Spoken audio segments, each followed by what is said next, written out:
Jaya Radha Madhava Kunja Bihari.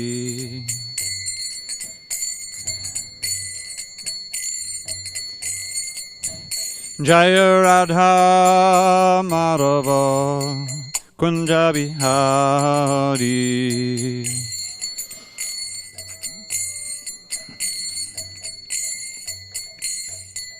Gopi Jana Vallabha Girivardhari.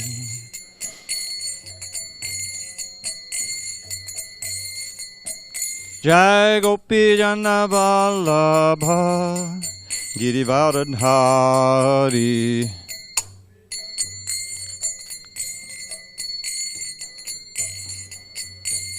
Yashodanandana Braja Jana Ranjana.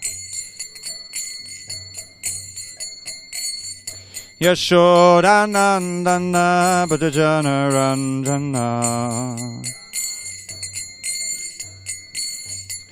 Yamuna Tira Vanachari. Yamuna Tira Vanachari. Jaya Radha Madhava Kunja Bihari.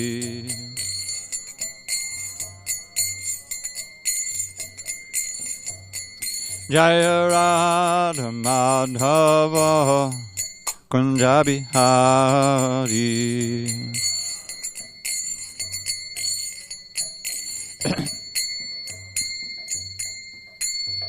Jai Mr. Bhad Paramahansa Buddhikacharya Ashtotar that Sri Srimad Divine Grace Srila A.C. Bhaktivedanta Swami Prabhupada Ki Jai.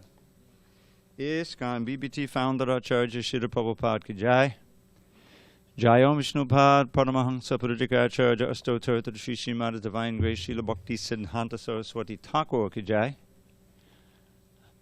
Ananda Koti Vaishnavinda Ki Jai. Namacharya Srila Haridas Thakur Ki Jai. Srimad Bhagavad Gita Ki Jai. Samaveda Bhaktivinoda Ki Jai. All glories to the assembled devotees. All glories to the assembled devotees. All glories to the assembled devotees. All glories to Shri Guru and Gauranga.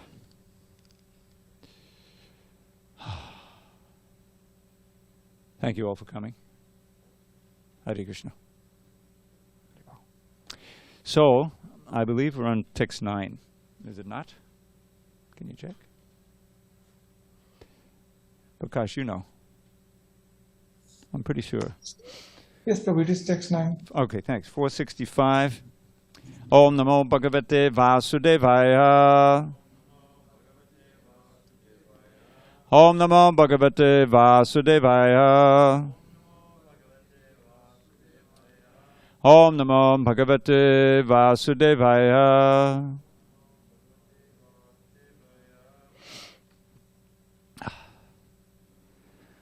On this 9th day of May, 2021 in SanDiego, we're reading from Srimad Bhagavad Gita as it is, translation and commentary by His Divine Grace A.C. Bhaktivedanta Swami Prabhupada. And we are in chapter 11 entitled The Universal Form, text number 9, page 465. Sanjaya Vacha Eva Muktva Tato Rajan Eva Muktva Tato Rajan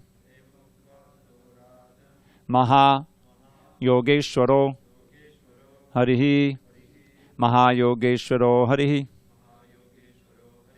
Darshayam Asapartaya Darshayam Asapartaya Paramam Rupamaishwaram Paramam Rupamaishwaram Sanjaya Vacha Eva Muktva Tato Rajan Mahayogeshwaro Harihi Darshayamasa Partaya Paramam Rupamaishwaram Sanjaya Vacha Eva Muktva Tato Rajan Mahayogeshwaro Harihi Darshayam Asapartaya Paramang Rupamaishwaram. Go ahead, chant. Sanjaya Uvacha Evam Mukvatato Rajan Mahayogeshwaro Harihi Darshayamasa Partaya Paramam Rushamai Param. Sanjaya Vacha Eva Muktvatato Rajan Mahayogeshwaro Harihi Darshayamasa Partaya Paramam Rushamai Param. Sanjaya Vacha Eva Muktvatato Rajan Mahayogeshwaro Harihi Darshayamasa Partaya Paramam Rupamaishwaram. Ladies? Okay. I'll read the word by word. It'll happen. It'll happen one day. Sanjaya Uvacha, Sanjay said, Evam thus Ukva, saying, Tataha, thereafter, Rajan, O king, Mahayoga Ishwaraha, the most powerful mystic, Harihi, the Supreme Personality of Godhead, Krishna, Darshayam Asa, showed, Partaya, unto Arjun, Paramam, the divine, Rupam Aishwaram, universal form. Okay. Translation. Sanjay said, O king, having spoken thus, the Supreme Lord of all mystic power, the personality of Godhead, displayed his universal form to Arjun. Text 10 to 11. Aneka bhakta nayanam Aneka bhutadarshayam Divya badanam Aneka divya badanam Divyaneko dayarudham Kodyatayudham Divya malyam badadaram Divya gandanulepanam Sarvashcharyam devam Anantam vishvatomukam. Arjuna saw in that universal form unlimited mouths, unlimited eyes, unlimited wonderful visions. The form was decorated with many celestial ornaments and bore many divine upraised weapons. He wore celestial garlands and garments, and many divine scents were smeared over his body. All was wondrous, brilliant, unlimited, all expanding. Purport. In these two verses, the repeated use of the word many, which is aneka, indicates that there was no limit to the number of hands, mouths, legs, and other manifestations Arjuna was seeing. These manifestations were distributed throughout the universe, but by the grace of the Lord, Arjuna could see them while sitting in one place.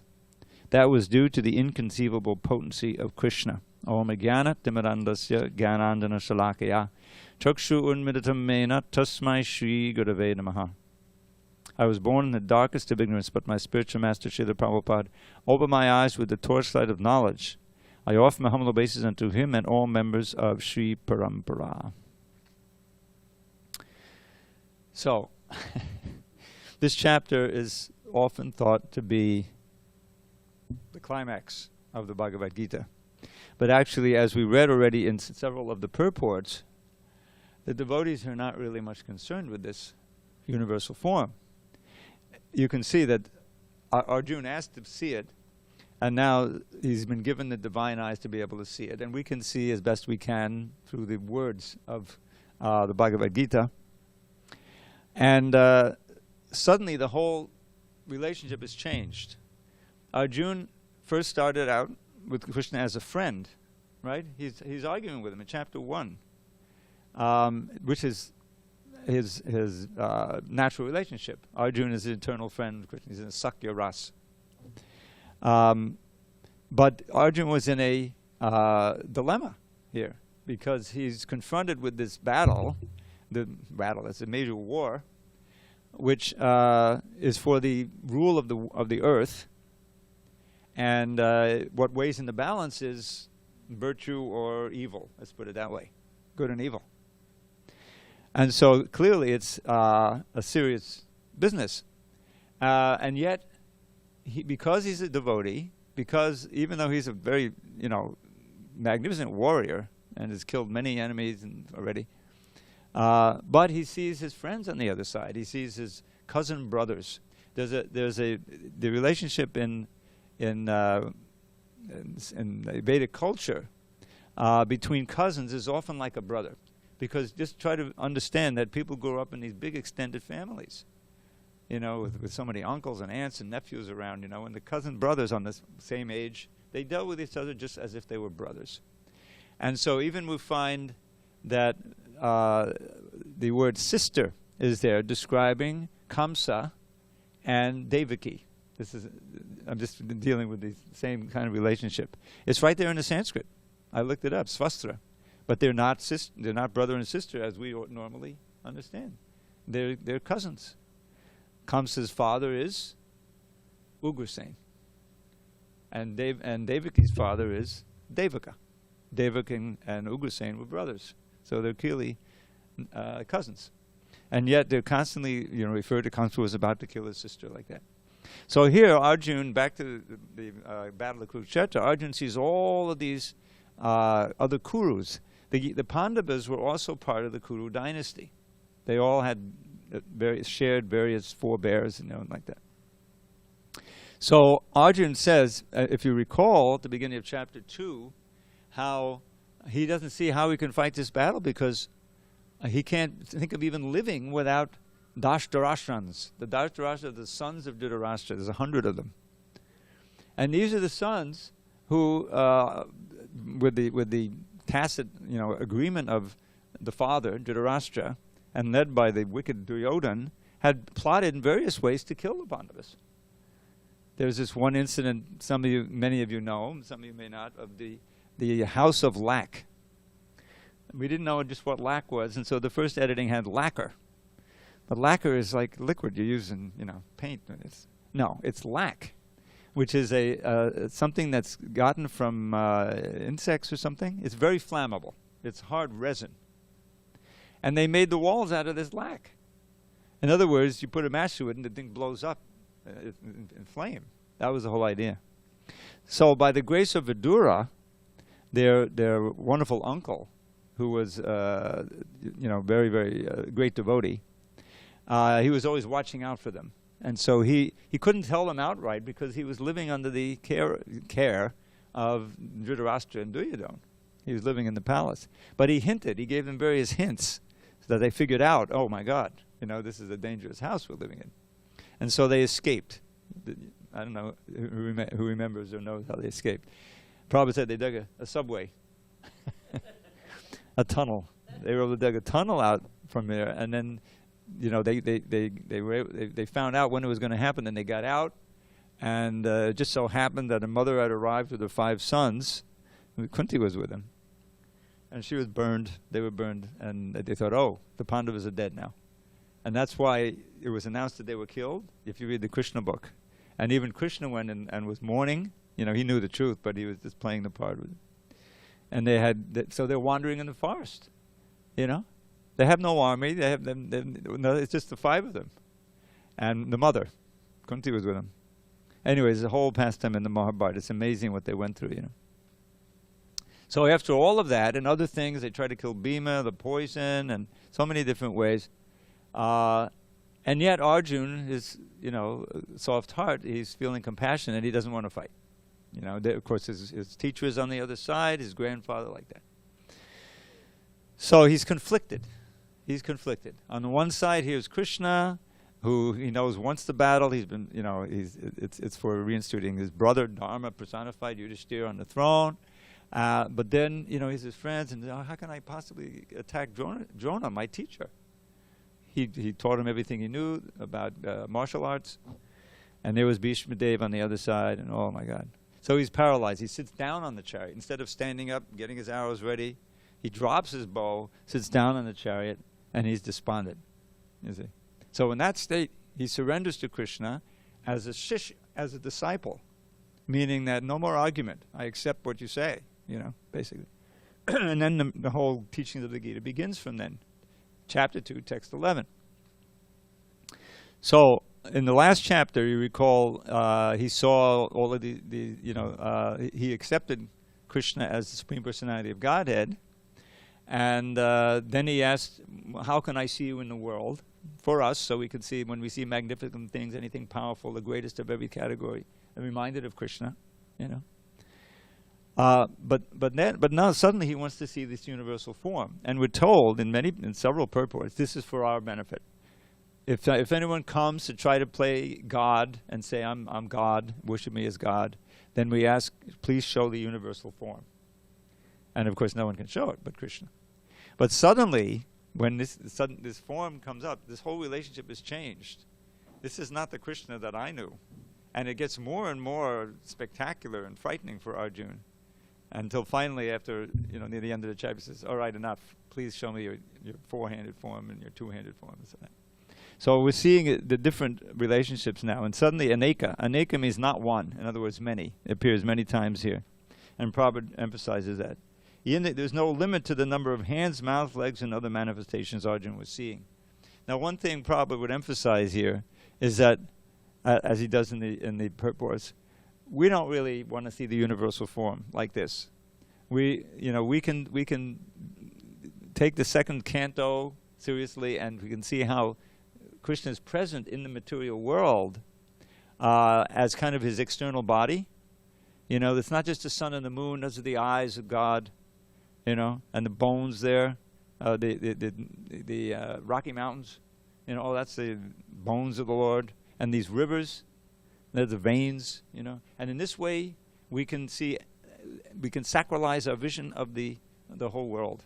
See God everywhere. See the divine. He's really there. But we can't see him as he is, as a super soul, as the one controlling everything. Maya Jakshena Prakriti. So we see him in this way.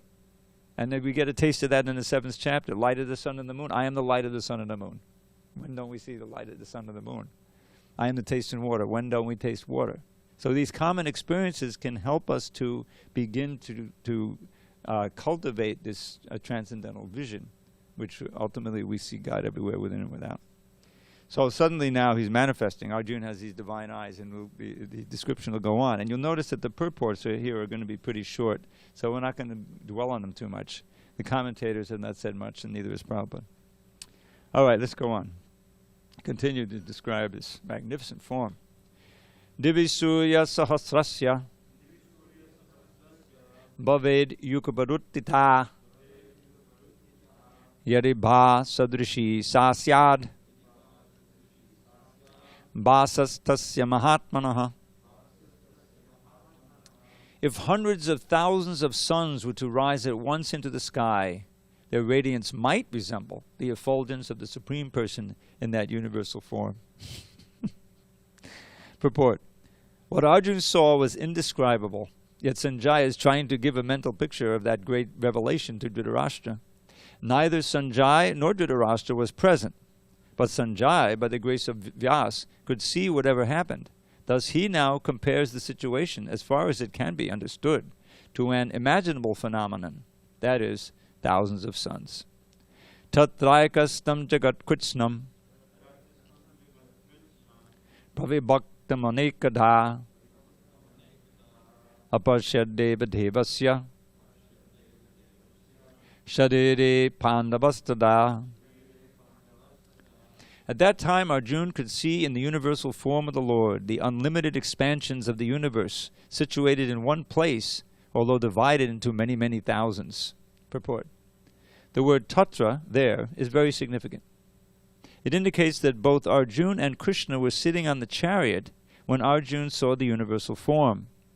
Others on the battlefield could not see this form, because Krishna gave the vision only to Arjuna. Arjuna could see in the body of Krishna many thousands of planets. As we learn from Vedic scriptures, there are many universes and many planets. Some of them are made of earth, some are made of gold, some are made of jewels, some are very great, some are not so great, etc. Sitting on his chariot, Arjuna could see all these, but no one could understand what was going on between Arjuna and Krishna. Tatak savismayavishto Aristaroma Dhananjaya Pranamya Shidasa Devam Kutanjali Dabashata. Then, bewildered and astonished, his hair standing on end, Arjuna bowed his head to offer obeisances and with folded hands began to pray to the Supreme Lord. Purport. Once the divine vision is revealed, the relationship between Krishna and Arjuna changes immediately. Before, Krishna and Arjuna had a relationship based on friendship. But here, after the revelation, Arjuna is offering obeisances with great respect, and with folded hands he is praying to Krishna. He is praising the universal form. Thus Arjuna's relationship becomes one of wonder rather than friendship. Great devotees see Krishna as the reservoir of all relationships. In the scriptures, there are 12 basic kinds of relationships mentioned, and all of them are present in Krishna. It is said that he is the ocean of all the relationships exchanged between two living entities, between the gods or between the Supreme Lord and his devotees. Here Arjuna was inspired by the relationship of wonder. And in that wonder, although he was by nature very sober, calm and quiet, he became ecstatic. His hair stood up, and he began to offer his obeisances unto the Supreme Lord with folded hands. He was not, of course, afraid. He was affected by the wonders of the Supreme Lord. The immediate context is wonder. His natural loving friendship was overwhelmed by wonder, and thus he reacted in this way. Rishta Roma. It says in the word-by-word meanings, it says bodily hair. I remember when I first started reading, the literature. Hair standing on end, hair standing on end. Now, in my day, this is probably before any of your time. Maybe you remember. You're a little older. The Bride of Frankenstein? Of course. A great classic of the 50s. Anyway, it's not your hair standing on it. It's hair. It's goosebumps. So, anyway, that's neither here nor there. So, as Prabhupada explains here, and I mentioned the... are these up all the way for sure? Okay. The relationship has changed. So now it's one of wonder, and he says, of course, he's not afraid. That comes later. At one point he says, I'm also afraid. He begs him. So that'll come later. But this is, one thing is that Krishna consciousness, I don't want to use this, a trite phrase, mind-blowing, In other words, we're meant to, expand our understanding of what's reality in this world. In other words, it's the first thing you learn, is that it's a complete mistake. Everything you thought up till now about who you are, what the goal of life is, what's important, what pleasure is, it's all a big mistake. It's called Maya. Maya means that which is not.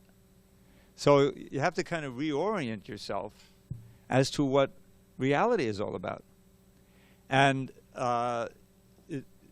practically it's unbounded, the amazing things that can happen on the transcendental plane that Krishna can do, And living in that world, the Bhagavad Gita now, has been very philosophical, and but this is, the chapter really is beyond, it tests our credibility, Is this just made up, But then you realize if someone would be transported, or even just from parts of the world where they're still living a very crude life, no internet, no cell phones, there are places like that. But just think of maybe from 100 years ago. If you try to describe to them just what technology does, and the weapons, and all of these things, and it would seem just as amazing as this does to us. So we're very limited in our understanding of what reality is. I mean, I always like to point out, because I had a little exposure to this when I worked in a hospital for about a year and a half. I've told this before. I was an inhalation therapist, and then I would go. They had a little library there where they had all kinds of periodicals and things, the monthly, kidney report and everything. There's magazines for all kinds of specialties. I'm sure it's much greater now. This was 45, 50 years ago. But just to understand a little bit of the intricacies of what's going on in the human body and what has to go on to maintain your sense of normality. You know, this pandemic is like, you know, shaking everyone in the world, really. Even if you're in a place where it's fairly safe, the threat of it is there, you know, causing. And what is this? I mean, we are so technologically advanced, we can't even deal with this one cell, not even as an organism, whatever it is. Yeah, that's the nature of the material world.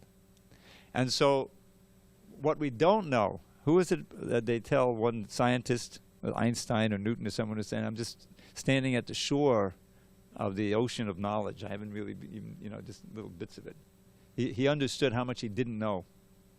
And we're constantly reminded that, you know, Krishna is so infinite that we can never hope to understand even a tiny fraction of the reality, you know. But what we can do is act in such a way that Krishna will reveal himself in a way that we can be attracted.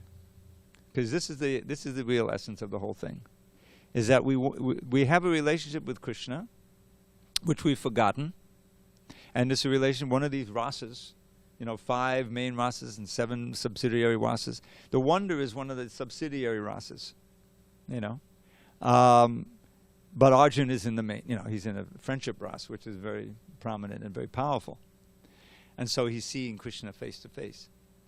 But Krishna will reveal to us, you know, the reality of his existence and his world and our relationship proportionate to our sincerity and our practice that we're willing to do. So this chapter is for everybody. Bhagavad Gita is for everybody. And it's meant to give us a little understanding of all that we don't know about Krishna, and to you know, make us a little bit wondrous of the glories of God, you know, which is just a tiny speck that he's giving you.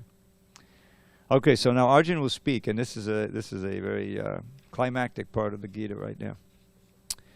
Arjuna Vacha Pashyami Devang Tava Deva Dehe Savang Tata Bhuta Vishesha Sanghan Brahmanamisham Kamalasanastam Vishingsta Sarvan Uragangsta Divyan. Arjuna said, My dear Lord Krishna, I see assembled in your body all the demigods and various other living entities. I see Brahma sitting on the lotus flower, as well as Lord Shiva and all the sages and divine serpents. Purport. Arjuna sees everything in the universe.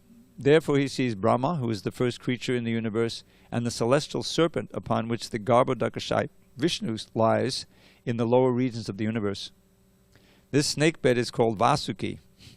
There are also other snakes known as Vasuki. Arjuna can see from the Garbhodakashayi Vishnu up to the topmost part of the universe on the lotus flower planet where Brahma, the first creature of the universe, resides. That means that from the beginning to the end, everything could be seen by Arjuna, who was sitting in one place on his chariot. This was possible by the grace of the Supreme Lord Krishna. Aneka bahu dadavaktra netram Pashyami tvam sarvato nantarupam Nantam tamanyam napanastavadim Pashyami vishveshada vishvarupa. O Lord of the universe, O universal form, I see in your body many, many arms, bellies, mouths, and eyes expanded everywhere, without limit. I see in you no end, no middle, and no beginning. Purport. Krishna is the Supreme Personality of Godhead and is unlimited. Thus, through him, everything could be seen. Kaditinam gadinam chakrinam cha Tejo rashim sarvato deeptimantam Pashyami tvam duniriksham samantad Deeptana larka dutamaprameyam Your form is difficult to see because of its glaring effulgence, spreading on all sides like blazing fire or the immeasurable radiance of the sun. Yet I see this glowing form everywhere, adorned with various crowns, clubs, and discs. Tramaksharam paramam veditavyam Tramasya vishwasya padang nidhanam Tramabhyakshashvata dharma gopta Sanatanastvam purusho mato me. You are the supreme primal objective. You are the ultimate resting place of all this universe. You are inexhaustible, and you are the oldest. You are the maintainer of the eternal religion, the personality of Godhead. This is my opinion. Anadimadyantam ananta viryam ananta bahum shasisurya netram pashyami tvam deepti hutasha vaktram Satejasa Vishramidam Tapantam. You are without origin, middle, or end. Your glory is unlimited. You have numberless arms, and the sun and the moon are your eyes. I see you with blazing fire coming forth from your mouth, burning this entire universe by your own radiance. Purport. There is no limit to the extent of the six opulences of the Supreme Personality of Godhead. Here and in many other places there is repetition. But according to the scriptures, repetition of the glories of Krishna is not a literary weakness. It is said that at a time of bewilderment or wonder or of great ecstasy, statements are repeated over and over. This is not a flaw. Vyava prativmyor idamantaram hi vyaptam trayayke nadashaschatsarabha Dristvadbhutam rupamugram tavedam lokatrayam pyavyatitam mahatman. Although you are one, you spread throughout the sky and the planets and all space between. O Great One, seeing this wondrous and terrible form, all the planetary systems are perturbed. Purport. The Aprativyo, the space between heaven and earth, and Lokatrayam, the three worlds, are significant words in this verse, because it appears that not only did Arjuna see this universal form of the Lord, but others in other planetary systems saw it also. Arjuna's seeing of the universal form was not a dream.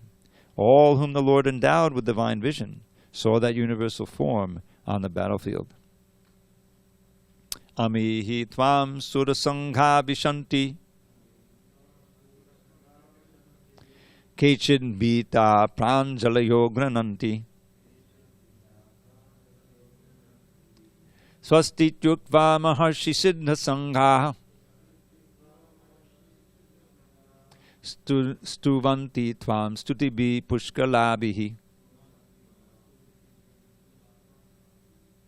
All the hosts of demigods are surrendering before you and entering into you. Some of them, very much afraid, are offering prayers with folded hands. Hosts of great sages and perfected beings, crying, "All peace," are praying to you by singing the Vedic hymns. Purport. The demigods and all the planetary systems feared the terrific manifestation of the universal form and its glaring effulgence, and so prayed for protection. So one comment here, because it's mentioned several verses about how fearful the form can be. So, just on the basis of common sense, it makes sense that we should try to get on the good side of Krishna. You can see what happens. I mean, we're not going to see the universal form if we're, demons. We'll just get smashed by the material energy. But that power is there on our side if we surrender and practice devotional service. So this is, one of the lessons to come out of this chapter, is that we want to be in tune with this powerful being, Krishna. I mean, basically we want to enter into one of the 5 main rasas, especially one of the 4 main rasas: servanthood, friendship, parental, or conjugal relationship. That's what this movement is all about. But at the same time, it encompasses everyone. And if we're coming from a position of competing with the Lord. And now we can see how futile it is. It's so, the material energy is just his servant, but it is empowered by him to completely control and humble us every time we try to defy her. Daiviyesha gunamami mama maya duratya. This divine energy of mine is impossible to cross over, to escape from on your own, composed of the three modes of material nature. But one who surrenders unto me can easily cross beyond it.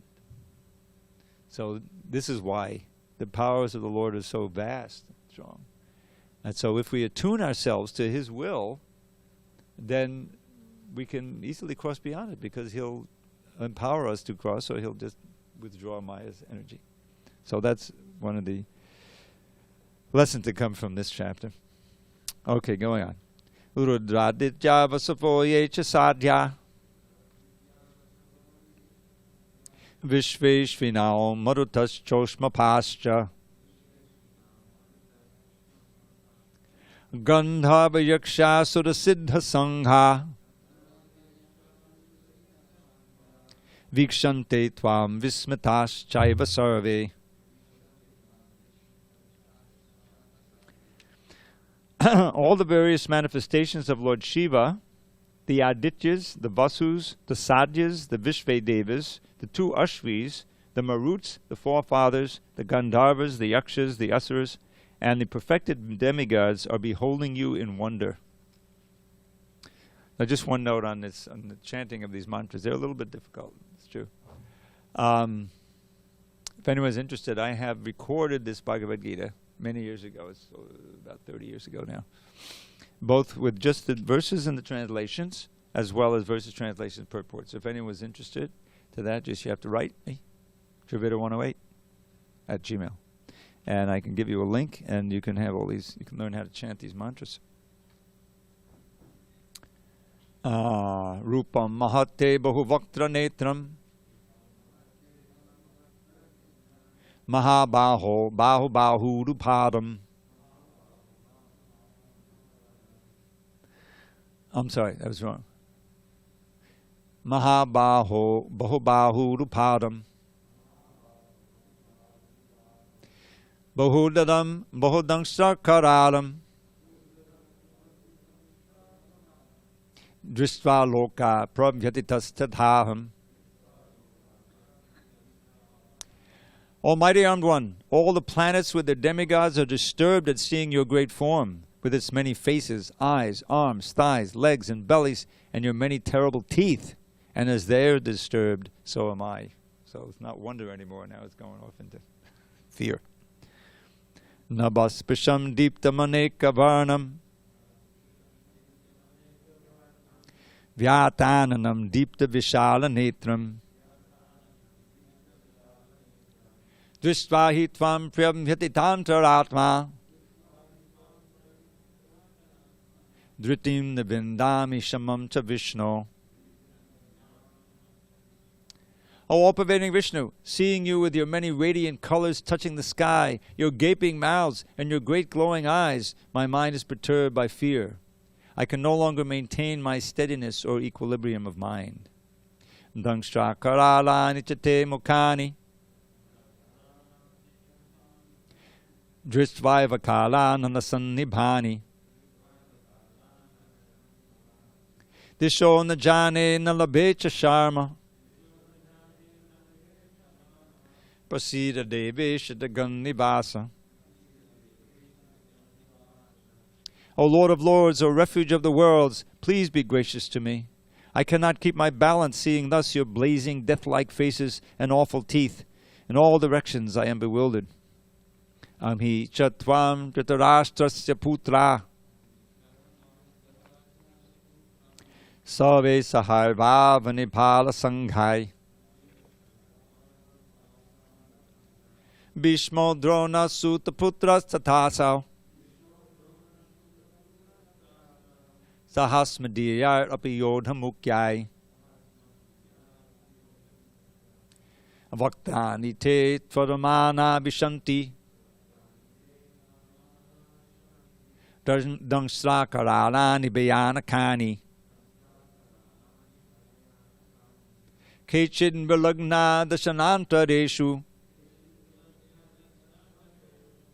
Sandrishyante Chunitai Uttamangai. All the sons of Dhritarashtra, along with their allied kings, and Bhishma, Drona, Karna, and our chief soldiers also, are rushing into your fearful mouths, and some I see trapped with heads smashed between your teeth. Purport. In a previous verse, the Lord promised to show Arjuna things he would be very interested in seeing.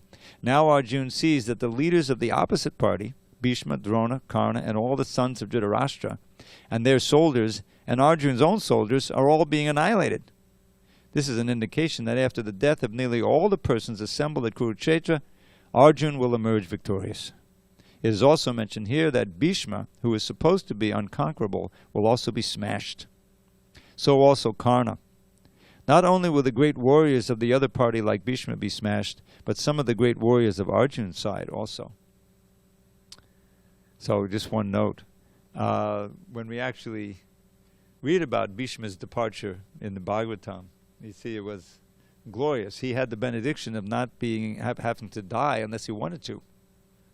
So at the end, after the battle's all done, and there's millions of corpses around, he's lying on the bed of arrows, meaning he's shot through with all these arrows, but he's not dying. And so all the great sages from all over the world and from different parts of the universe came down to see his departure, and Krishna was there right at his side. And he still didn't depart. He spent days instructing Yudhishthira. It's a huge part of the Mahabharata and the Bhishma Parva. And then finally, when the everything was just auspicious in terms of the stars and everything, he decided to depart, and he offered these wonderful prayers. He's looking right at Krishna. Arjuna had shot an arrow into the ground so he could drink some water. The Ganges water came up. It was a very auspicious departure. But the point is that Arjuna is seeing the actual outcome of the battle, and what began as wonder is developing into fear. And finally, he'll ask him, "Who are you?" And Krishna answers, and Kalos Miloka is coming up, that verse that Oppenheimer chanted when the first nuclear bomb blew up. So it's... Hare Krishna, can I ask a question? Yeah, go ahead, please. So first question, do we have Mahabharata? We have it in the temple library. I mean, we can buy from BBT. No, the BBT has not published the Mahabharata, but okay. I have a translation. I can send you. I think one of the main translations, but it's in digital format. Oh, okay. If you want multi-volumes, you can get it online. It'll cost you a few $100s, probably. It's a huge book. It's much bigger than the Bhagavatam, although without the commentary, it's probably 5 or 6 volumes of just translation, without any Sanskrit or anything, like that. Okay. And but you have digital. Write to me separately, and I'll try to get. Okay. I'll tell you. Thank you. Sure. Hare Krishna. Okay. So what are we on? 28, right? Yeah. There's a little adjustment in the translation, which I'll. No, actually, this is correct. Yata nadinam bahavom bhavega. Samudrameva bimakadраvanti tatatavami nadaloka vira vishanti bhaktranya vijvalanti. Yeah. As the many waves of the rivers flow into the ocean, so too all these great warriors enter into your blazing mouths. Yata pradiptam jwalanam patanga vishanti nashaya samridha vega tadaiva nashaya vishanti lokas tavapi bhaktrani samridha vega. I see all people rushing full speed into your mouths, as moths dash to destruction in the blazing fire. Just to give you a little coming attraction, when we get through this whole chapter, you'll come to the end, and the last verse in the chapter, Prabhupada says, this is the essence of the whole Bhagavad Gita. So we can be looking forward to that verse. Leli hese gusamana samantal lokan samagran vadanaya jvalabdhi praladbhi tejo badapuya jagat samagram Vasastavogra pratapanti Vishnu. O Vishnu, I see you devouring all people from all sides with your flaming mouths, covering all the universe with your effulgence. You are manifest with terrible, scorching rays. Akyahime ko bhavanugra rupo. Namostate deva vara prasida. Vigyatamichami bhavantamadhyam nahi pajanami tava pravittim. O Lord of Lords, so fierce of form, please tell me who you are. I offer my obeisances unto you. Please be gracious to me. You are the primal Lord. I want to know about you, for I do not know what your mission is. Okay, so here now the universal form speaks. You can just imagine, the huge, resounding voice. Shri Bhagavano Vacha Kalosmi Loka Chayakritpa Vidho Lokan Samahatamiha Pravittaha Vitepi Tvam Namba Vishyanti Sarve Ye Vastita Prattanikeshu, Ye Vastita Prattanikeshu Yodha. The Supreme Personality of Godhead said, Time I am, the great destroyer of the worlds, and I have come here to destroy all people. With the exception of you, the Pandavas, all the soldiers here on both sides will be slain. Purport. Although Arjuna knew that Krishna was his friend and the Supreme Personality of Godhead, he was puzzled by the various forms exhibited by Krishna. Therefore he asked further about the actual mission of this devastating force.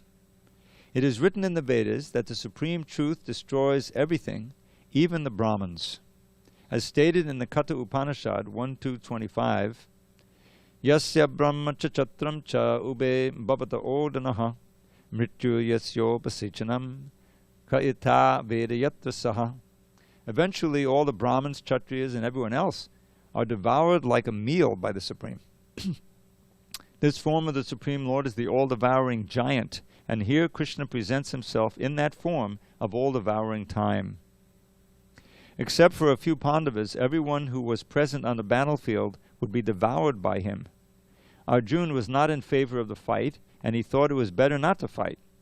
Then there would be no frustration. In reply, the Lord is saying that even if he did not fight, every one of them would be destroyed, for that was his plan. If Arjuna stopped fighting, they would die in another way. Death could not be checked, even if he did not fight. In fact, they were already dead.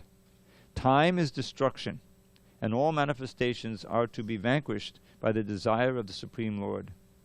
That is the law of nature. So this reminds me of a verse. Yeah.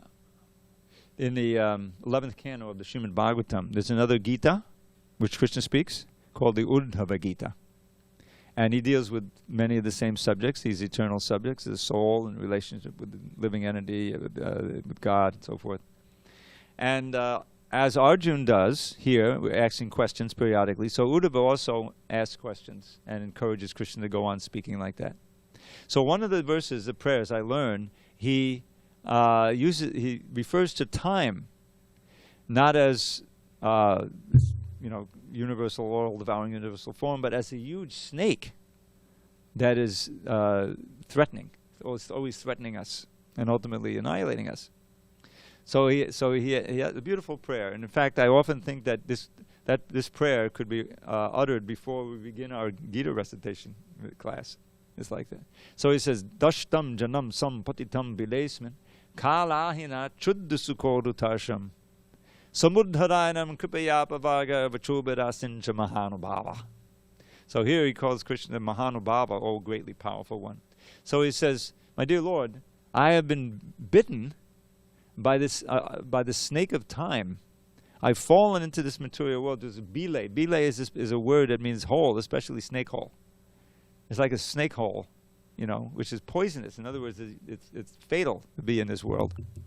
And we don't really know it. But here he's saying, I know now, I realize now from your teachings, I've fallen into this world. Dashtam, I'm being bitten by the snake of time, gradually, destroyed. And yet, Chuddu Sukoru Tarsham, I still have a great thirst for insignificant sense gratification. Even in this fatal, this dangerous position, I'm still looking for a little ways of enjoying. In other words, it's foolish, self-defeating. So what's the solution? Then he says, Sambuddharayanam, please pick me up out of this, lift me up out of this hole, this dangerous well I'm in, where the snakes. How? Kripayapavaga, show me your mercy and pour upon me your words, your transcendental words, which bring liberation, apavaga, salvation from this trap. Apavaga, vachobirasincha mahanavan, just sprinkle upon me these nectarian words and save me. And that's exactly what we're trying to do here. This description of the 11th chapter, and what we'll read tomorrow, we could probably finish the chapter because of the short purport, so we can get through quickly. And at the end, Krishna, gives a verse. That's the essence of the whole Bhagavad Gita. We can look forward to it. All right, so we're a little over time. So let's see.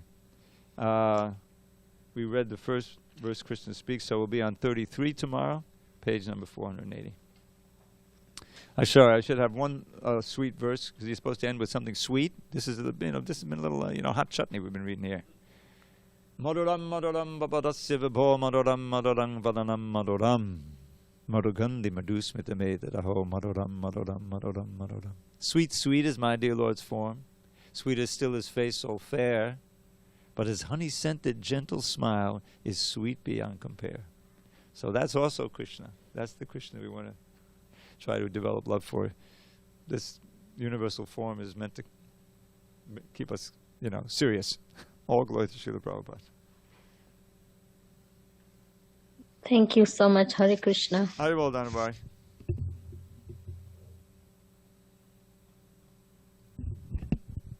Thank you to any other listeners out there. Hare Krishna, Prabhuji.